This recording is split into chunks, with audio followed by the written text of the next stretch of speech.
Do you guys smell that? What is that smell? What is that smell? God, I know that smell. It smells like,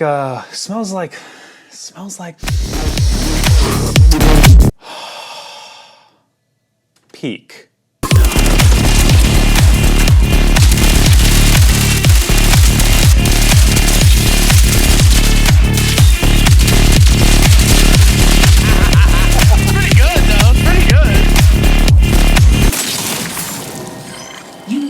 Reinforcements incoming. Marathon Season 1 won me over with its super polished extraction shooter gameplay loop, and Season 2 has decided to add an 11 to the dial and crank the knob clockwise. For context, firstly, I am primarily a solo player, although I do occasionally play squads. Secondly, I would absolutely define myself as a filthy casual. And third, I just love Marathon. I love this shit. I love it. I shared a lot of my thoughts on the core of the game, as well as a very different mustache in my original review. And a lot of that stuff I absolutely still stand by, and dang, why did I grow out that mustache? But a new season brings new things to talk about. What kind of changes can we expect from season to season? New map variants, new shells, the wipe, and of course, new items on the wish list. I obsessed over Season 1, and I continue to do so because Marathon Season 2 Nightfall has brought some game-changing additions to the table that we gotta talk about. And it only makes sense to talk about its headliner offering first and foremost, so let's start there.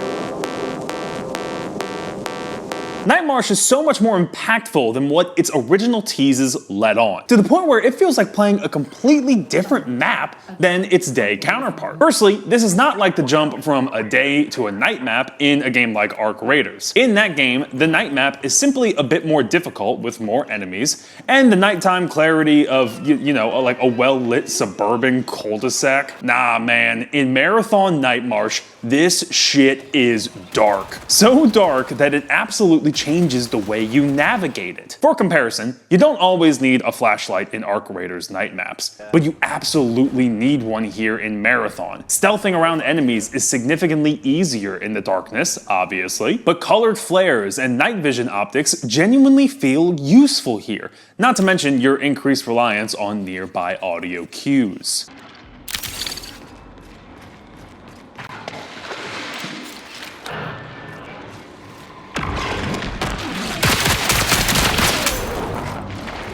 There are other atmospheric changes here as well. Even the occasional ghoul. I think I just peed a little. But most importantly, the points of interest in Dire Marsh are completely different at night. As you kill UESC commanders, you will gain certs that you can bring to any of the map's loot towers. In exchange for those certs, the tower will mark a loot location on your map, where chests will spawn and make you very rich very quick. Or you can use those certs to unlock a boss fight and crazy good loot in the new upper complex room. Or you can use those certs to unlock an extract, so you have to take on tougher enemies if you want your ticket out of there. Now, if you're like me, you hear that laundry list of items and think to yourself, you know, it kind of reminds me of Cryo Archive a little. It reminds me of an endgame map. It sounds like stuff that belongs in an endgame experience. I made a video where I talked about my problems with Cryo Archive. Mainly that I couldn't play it solo, and I felt its gear loop was a bit busted and ruins the fun, but Marsh might just be here to save the day. Firstly, I can engage in what feels like an endgame map solo. It's got puzzles. It's got this UESC search system, similar to Cryo's battery and security tag system. It's got this creepy endgame feel with its higher difficulty, its own boss activity, but unlike Cryo Archive, I can play it all week. And did I mention I can play it solo? And with these UESC loot towers, I can target the kind of loot that I want. If my vault is looking a bit low on weapons, for example, I can go to a weapons loot tower to lead me to multiple caches of good weapons. It makes my run on Marsh feel more intentional. I have more control of what I get out of that run, and is by far my favorite aspect of the map. Bungie really aced it here. When I load up for Night Marsh, I know I'm entering a wholly different experience than its day's counterpart. And I've been loading into it a lot with Marathon's new runner shell, Sentinel. His main draw is his radar that is a much shorter range than Recon's, but it doesn't just like temporarily ping enemies, it tracks them in real time. Similar to a short range scanner in like a stealth game, for example. What was it, Soliton radar system in Metal Gear? That one. We'll fix it in post. I have found many an enemy with this radar, and since I play solo, the fact that it doesn't ping enemies from my team obviously, doesn't bother me much. Sentinel also has a trophy system to shut down any rockets or grenades that come your way, which helps you greatly against the two toughest UESC in the game. That Grenadier guy and the flying missile launcher from Hell have both of their projectiles destroyed by this trophy system, as well as any other grenades chucked at you, of course. I was not expecting to play Sentinel as much as I have been. He's useful in both stealthy situations and when things get loud. Overall, a great addition to the Shell roster. If Season 1 of Marathon was defined by my constant fighting of tooth and nail just to get weapons into my vault, then Season 2 is defined by the fact that I have so many weapons in my vault that I just don't know what to do with them. Now, right off the bat, that sounds like a complaint, but it's actually one of the best loot economy changes that Marathon has made yet, and helps realize this game's potential. Let me explain. In Marathon Season 2, you now unlock everything faster. You level up faster, increase faction rep faster, and as a result, you more quickly receive rewards. Rewards such as free weapons, free augments, daily items from the armory, and hell, now you just get free guns for logging in every week. You are being showered with more loot than ever, despite no real increase in effort. This is actually good, for a few reasons. Number 1. I use my loot more. More guns in my vault equals less gear fear. I'm much more likely to use that new auto pistol I found if I already got like 3 of them in my vault. Even if I take weapons into a run just to like clear up vault space, prepping for that run using items I already own is a significantly more satisfying experience, and is the way Marathon feels like it was meant to be played, how the prep work is supposed to be designed. As a result, you have more of an excuse to use your items, and clicking the run button is much more exhilarating and fulfilling. Number 2. Less sponsored kits. While the sponsored kit system is great and a wonderful crutch when I want to warm up or if my vault is empty, a crutch is all a sponsored kit should be. Most of my matches in Season 1 were sponsored kit matches, which felt like I was on those crutches all the time. Now, with weapons in my vault, I feel self-sufficient. I have to engage with those weapons. I spend less time in the armory and more time picking what attachments work best for my overrun, what equipment I think I'll need on my next quest, etc. There's a lot of fun to be had in tinkering with and interacting with the stuff you own, and the game allowing you to rely less on sponsored kits lets that gear game so essential to an extraction shooter bubble up to the surface. Number 3. All of this still feels balanced. The game doesn't drop like gold miseries on you for free, okay? They are often gray or green rarity weapons, but they're just enough to be the tools you need to go hunt down and extract those higher tier guns. And when you do get the good weapons, you can always just chuck the free stuff you got in the Cradle. Which, do not worry, we got a lot to say about the Cradle in a minute, but the key takeaway is this. Even with all the stuff I've got in my vault, I always have something to do with it. Bring it on a run, sell it for credits, or feed it to the ever-hungry worm gods to boost my shells in other meaningful ways, which, you know what, yeah, let's just talk about the Cradle now.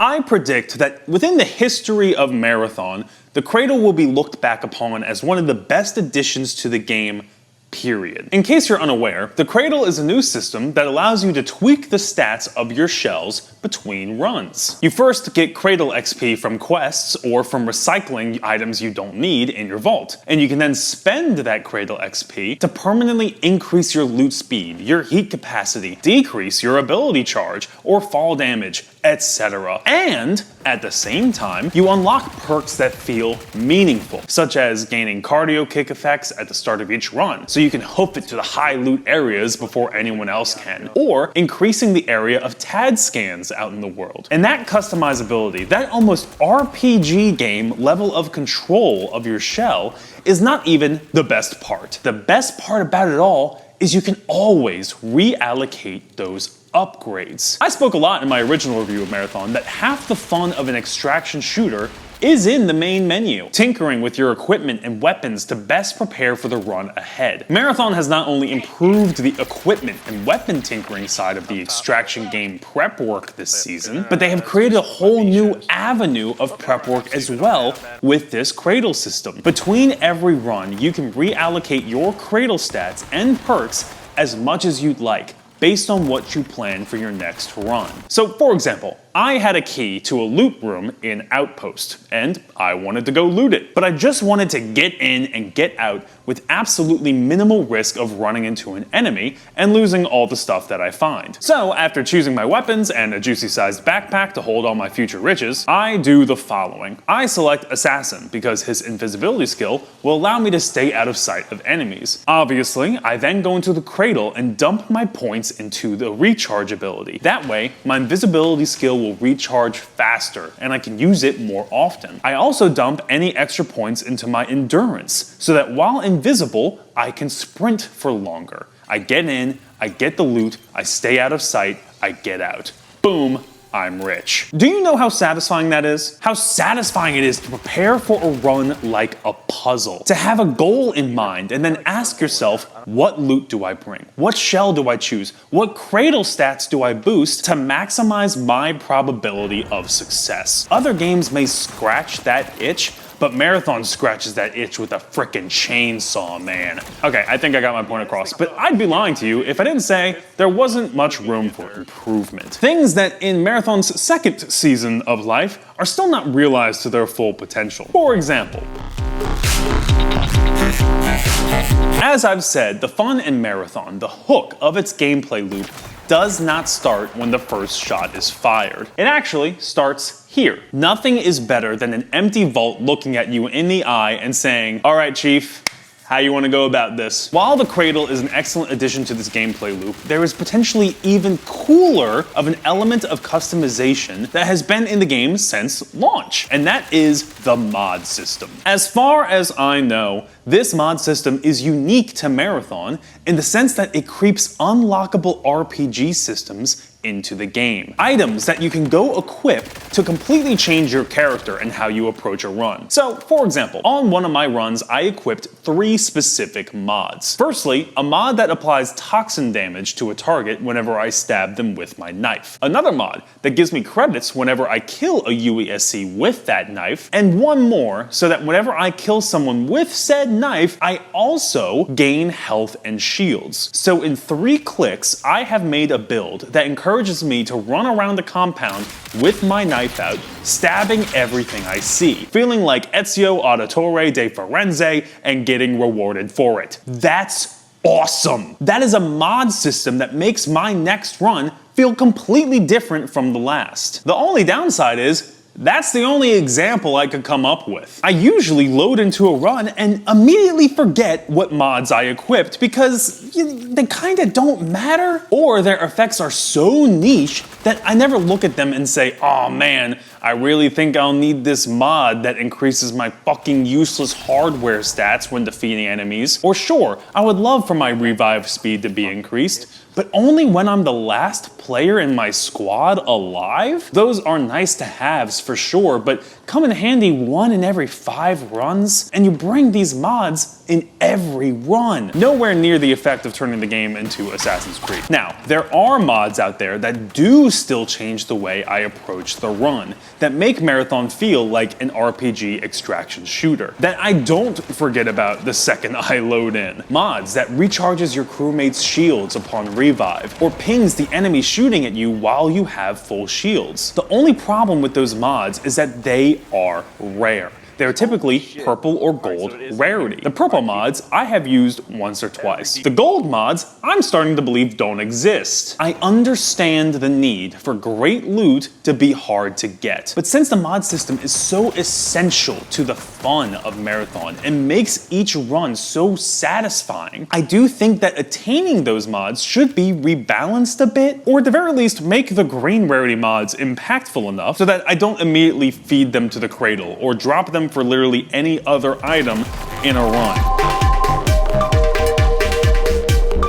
Speaking of unrealized potential, I think we all recognize that Marathon could use a PvE mode or experimental mode, but I think Marathon needs a firing range long before that. Your average weapon in an extraction shooter feels so much more important than one in any other game. And as a result, any change you make to that gun, any attachment you put on it, feels equally important. But I could not tell you how well that stock or grip improves the handling of my rifle, except for the fact that it does, I guess. If I had a firing range to test out my gun with and without that grip, I might say, dang, that vertical recoil is a lot better. Maybe I will keep that grip in my inventory next time I find it in the run. Or maybe I'll finally pursue my Traxxas quests to unlock it in the armory, because God knows I am not doing that right now. A firing range would do nothing but strengthen the relationship I have with my weapon, with my loot in Marathon, because it will feel like mine. I will be able to understand them more. And in the game centered around loot, that understanding feels pretty necessary. Plus, a firing range would give me a place to warm up for 5 minutes, rather than making me warm up by diving into a 20-minute match. Now, this is the most matter of opinion topic in this video, but I personally view the wipe from Season 1 as a success. Yes, it sucks losing the loot you collect, but it did what it needed to do. It made me feel excitement seeing an empty vault at the start of Season 2. And it once more made me feel the rush when I began to fill that vault. Plus, I was also just excited to log into Marathon on day 1 after the wipe. It felt like day 1 of the game again. Just excited to see what's new, excited to play on a reset board once more. I warned you at the beginning, I defined myself as a casual player, and as a result, I did play less of the game towards the last 2 weeks of Season 1. I dipped in, of course, just to use whatever good loot I had, or that the game would just give me for some great fun, absolutely. But I didn't have any FOMO. I was able to put Marathon down for a bit, play some other things, and feel refreshed and ready to hop back in at the new season. It felt like a really healthy way to engage with the game, honestly. It gave me both an off-ramp from the game to play other stuff, but also an on-ramp back to the game when the time was right. All the while, Marathon felt like it was saying, hey man, if you drop off towards the end of the season, no problem. Just know that you are welcome back anytime. And if you do come back, you're gonna have fun. The only part of the wipe that I can unapologetically say does not work is the continuation of the game's story. If you're unfamiliar with what's currently going on in the story of Marathon, here is a super quick recap. I've got no idea. This game really needs like a 2-minute cutscene each season to push that story along. Loop me back into the mystery of its world, rather than just say, hey, Dire Marsh looks kind of different, right? Ain't that something? Especially since whatever story we currently have is mainly doled out as quest rewards. But when New Caloric has me destroy tick nests for research in Season 1, just to make me do it again in Season 2 with the same lines of dialogue, something has gone wrong in your delivery, my guy. Marathon's vendors and visuals and atmosphere are so juicy and dripping with lore that it just begs to be refined into some sort of narrative, even if it's a light one. It just needs to be a bit more front and center.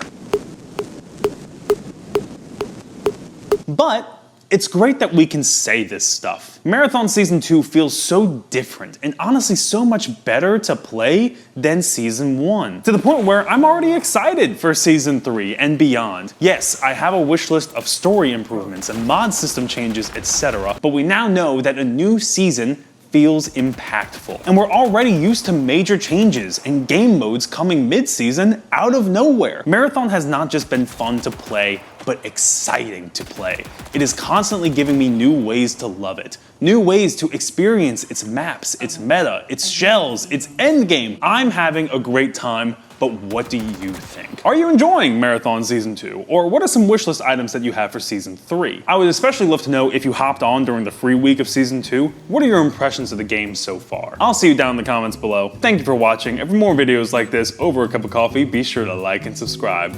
I'll see you next time.